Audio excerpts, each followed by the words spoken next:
May mga panahon ba na minsan iiyak na lang yung anak nyo sa gabi, bigla na lang siyang magsasabi na masakit yung paa niya, nangangalay yung paa niya, na usually nga nag-o-occur siya pag sa gabi. Baka meron siyang tinatawag na growing pain. Ano nga ba yung growing pain? Growing pain, from the word itself, meron siyang associated na pain.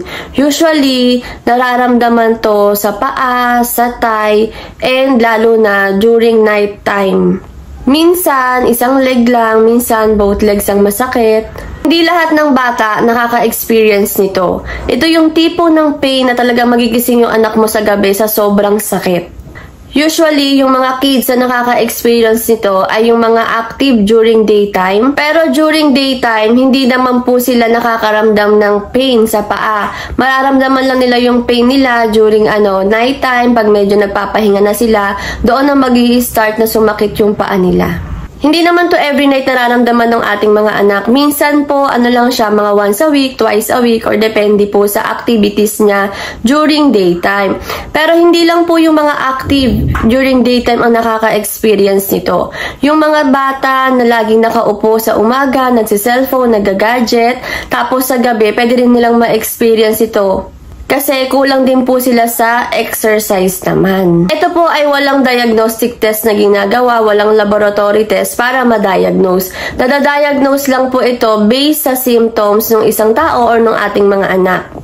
Ano yung pwede natin gawin pag yung anak natin is nagkaroon or inatake ng growing pain? Una, ang pinaka pwedeng gawin natin is massage, change ng position sa paa, pwedeng itaas, pwedeng ibaba, depende kung saan siya komportable. Pwede ding i-warm compress or lagyan ng heating pad kung iyon yung parang komportable sa kanya, kung mawawala yung pain niya doon, kung medyo mababawasan yung pain niya doon. Yung ibang doktor, nagbibigay po sila ng pain medication, lalo na kung palagi ang sumasakit tapos sobrang sakit at hindi makaya ng bata yung pain. Kailan naman tayo dapat kumonsulta sa ating mga pedya or doktor pag yung anak natin ay may ganitong atake? Pag yung pain na sobra-sobra na, uminom na ng pain reliever or pain medication pero hindi pa rin nawawala. Na-massage mo na, nalagyan mo na ng heat compress, hindi pa rin siya nawawala. Baka time na para magpa-check up tayo sa ating pedya. Anong edad ba nagsisimula or nagkakaroon ng growing pain? Usually, nag-start to 3 to 5 years old or kaya 8 to 11 years old.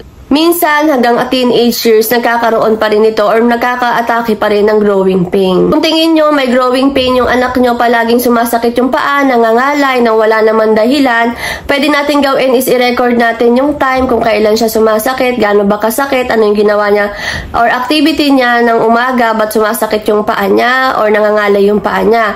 Tapos kung tingin mo naman is kailangan mo na magpa-check up sa pediatrician or kaya sa mga doktor, wag na po kayo mag-alinlangan, lalo na kung palagian yan sumasakit at sobra-sobra na, kasi baka mayroon pang underlying cause kung bakit masakit yung paa or nangangalay yung paa niya.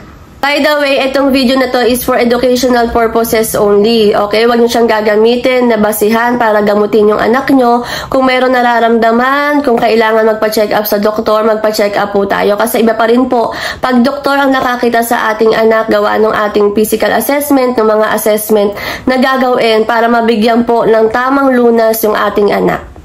Yun lang po, and thank you for watching. Please subscribe to my channel and sana po pa-like po ng ating video and pa-share na lang para makatulong din po sa iba. Thank you!